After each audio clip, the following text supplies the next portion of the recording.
What's up, mortals? It's Dante here from the anime Underworld, and today we got a new chapter from 7 Deadly Sins, 4 Nights of the Apocalypse, Chapter 184, Percival versus Mystery Package. This is going to be a doozy. We finally get to see what is up with Percival's new sword, so let's get right into it. And now the first battle of the second round is underway. Percival's friends are cheering for him, wondering what his new weapon is going to do. 𝐼𝐶𝐬𝐻 is even cheering, and Percival does a cute little chibi wave with his sword, which, makes 𝐼𝐶𝐬𝐻 blush. Now, I'm just a simple manga theorist, but that glare, that visual hatred that Deodora is showing can't be good. We already had one member of the harem harmed, we don't need two. Percival asks Dubs, by the way, how do I use this? And he just responds saying, you'll have to test it out yourself. In theory, it's designed so only you can handle it all. He pulls something out of his shirt, some sort of thing. Say hello to my little friend! Look at this, of all the wondrous things. The small hammer mystery packet took out grew into a giant, blunt weapon. In Pelgard, he says, I'm sure of it. And so we get to see this hammer in action. The back of the hammer explodes like a rocket, and it's sent flying towards Percival, who is on the defensive and blocks it with his new blade. The hammer is relentless, punching him over and over again. Blocks it over and over again. And Anne, she just punches Boris, yelling, stop that, you're gonna break his new sword. You gotta feel bad for this guy. Percival knocks it away, and the sword retreats back to its owner, with Dubs saying, well, it passes the quality inspection. The blade, there's not a scratch on it. It's twice as hard as diamond, but it's pliable as well, so it'll never break. It's as strong as Lost Fame, Meliodas' own sword. Everyone is surprised that such a weapon could withstand all that damage. And so is Bellatrip, who says, at long last, I found you, Dubs.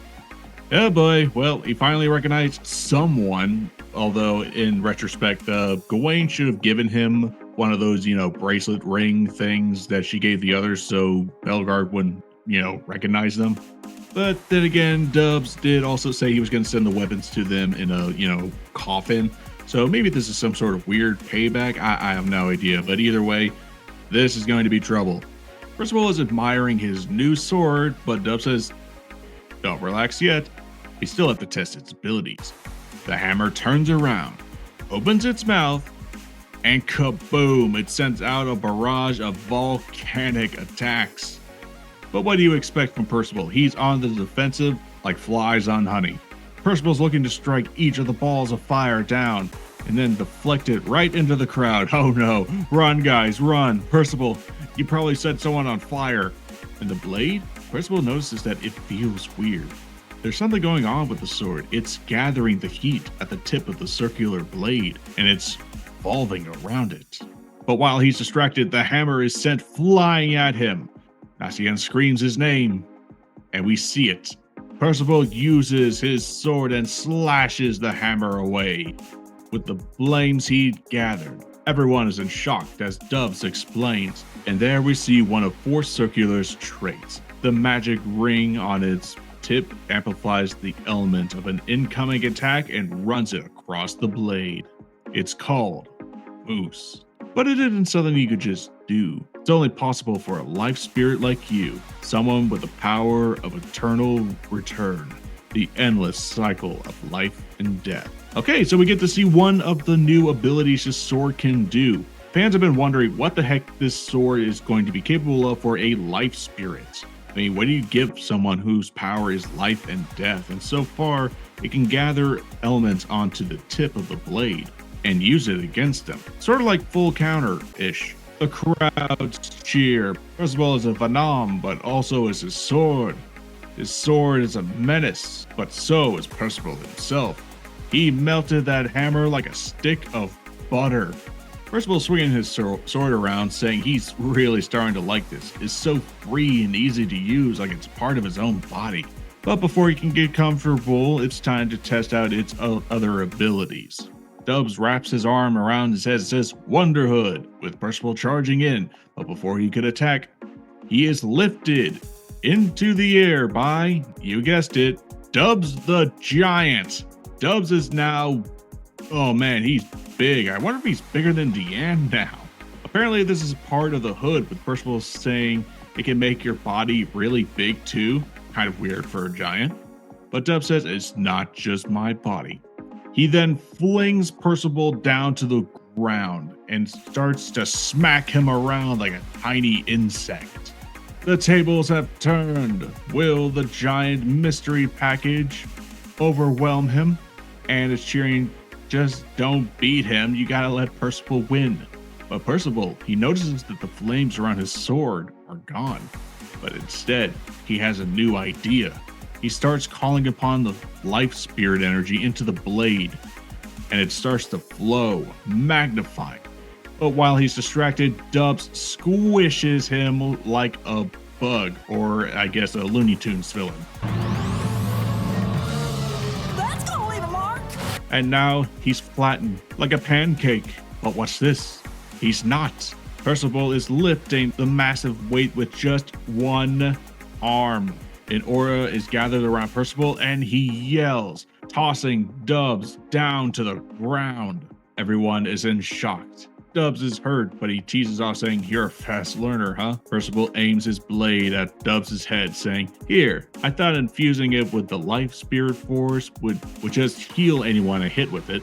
But a quick try and look what it did. Dubs explains, that's the second trait of Force Circular. It amplifies whatever magical force is placed in the blade, then returns it to your body to energize your physical attributes. That trait is called Potency. And with that, the round is over. Dubs has lost, and Percival has won with this new sacred treasure. Okay, a couple of things.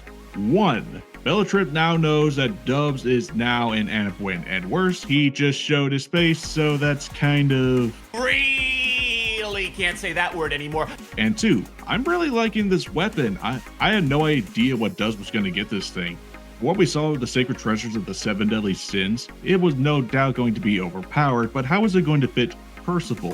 What's circular force going to be compared to Rita, Lost Vein, Gideon, and all the other weapons? Well, it has 2 traits. For 1, it gathers up magic into the tip of the circular ring, and Percival is able to use it against his own opponent. And 2, the magic absorb can also boost his physical attributes. This actually reminds me of one of Asta's swords. You know, the one that can absorb his own magic or other magics into the blade and he uses it. It's actually pretty fitting for Percival in a magic series where, yes, a lot of the opponents are going to have magic, so he's going to have to use something to return the attacks back to sender. But not only that, Percival is also a physical fighter, so the fact that it can boost his physical traits is also a bonus. I can't wait to see what's next, and what's next is, oh boy, the Fairy Prince versus the Knight of Despair. 𝐶𝐸𝐴𝐻 and Diodora is going to be coming up, and based on that glare, he has something planned for 𝐶𝐸𝐴𝐻 in order to get revenge on Percival. What do you think is going to be happening next in chapter 185? Let me know in the comments. If you love 7 Deadly Sins and 4 Knights of the Apocalypse material, we will be out with more as soon as possible. But check out the page for more content. We'll be out with more very soon. This has been Dante from the Anime Underworld. I'll see you mortals later.